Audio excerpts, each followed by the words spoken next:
بله الان رسیدیم خونه و رفتم قهوه خریدم که قهوه درست کنم بخورم.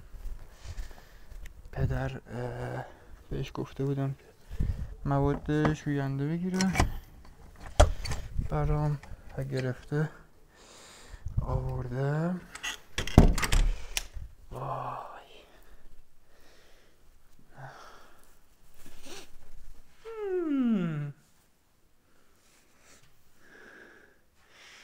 موها خوب بزرگ شده ولی خب خیلی مونده تا 2 مسبی مثل قبل خدمت 2 مسبی میبستم.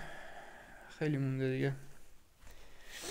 خب یه قهوه درست کنم بخورم. من نمیدونم این اینستاگرام بود یا یوتیوب بود. آره چرا یوتیوب چیزای بیشتر از 1 دقیقه رو نمیذاره، فیلم ها و کلیپ های بیشتر از 1 دقیقه رو برام نمیذاره، 60 ثانیه بیشتر. واقعا اگه میدونید بهم بگید چیکار کنم تا بتونم بیشتر از 1 دقیقه فیلم و کلیپ و اینا بذارم. ممنون.